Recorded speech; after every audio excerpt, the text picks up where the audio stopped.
FIFA ASEAN কাপের চূড়ান্ত সময়সূচি প্রকাশ। দেখুন বাংলাদেশের ম্যাচ কবে কখন শুরু হবে। আসন্ন ফিফা আসিয়ান কাপের প্রস্তুতিতে 28 সদস্যের একটি প্রাথমিক স্কোয়াডও ঘোষণা করেছে বাংলাদেশ ফুটবল ফেডারেশন বাফুফে। প্রধান কোচ থমাস ডুলির পরিচালনায় আজ থেকে শুরু হবে জাতীয় দলের এই প্রাথমিক প্রশিক্ষণ শিবির। ঘোষিত এই তালিকায় আপাতত শুধু দেশের মাটিতে খেলা ফুটবলারদের রাখা হয়েছে। বিদেশি লিগে খেলা নিয়মিত ফুটবলাররা পরবর্তী জাতীয় দলের ক্যাম্পে যোগ দেবেন। এর মধ্যে রয়েছেন হামজা চৌধুরী, সমিত সোম, ফারহান আলী ওয়াহিদ, তারেক কাজী, জায়ান আহমেদ ও ফাহমিদুল ইসলামের মতো তারকা খেলোয়াড়রা। ফিফা বাংলাদেশ ফুটবল ফেডারেশন বাফুফের কাছে জানতে চেয়েছিল তারা আসিয়ান কাপে খেলবে কিনা।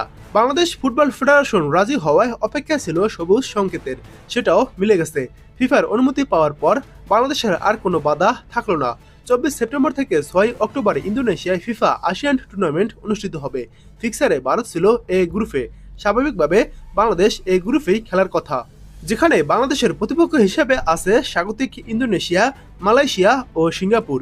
চ্যাম্পিয়ন দলকে দেয়া হবে কয়েক কোটি টাকার প্রাইজ মানি পুরস্কার। তো এবার এক নজর দেখুন বাংলাদেশের গ্রুপের সবগুলো ম্যাচের সময়সূচি। সেপ্টেম্বরের 25 তারিখ বাংলাদেশ বনাম মালয়েশিয়া মাঠে নামবে।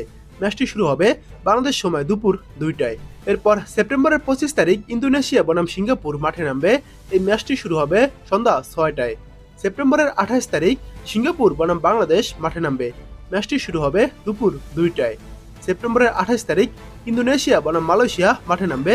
ম্যাচটি শুরু হবে বিকেল 5টা 30 মিনিটে। এরপর অক্টোবরের 1 তারিখ ইন্দোনেশিয়া বনাম বাংলাদেশ মাঠে নামবে।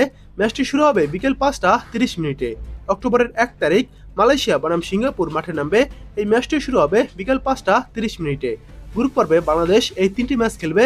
তারপর বাংলাদেশ প্রথম স্থান বা দ্বিতীয় স্থান বা তৃতীয় স্থান বা চতুর্থ স্থান যেখানে থাকুক না কেন আরও একটি ম্যাচ খেলার সুযোগ পাবে। সেটা এই 3টি ম্যাচ শেষ হওয়ার পর চূড়ান্ত হবে।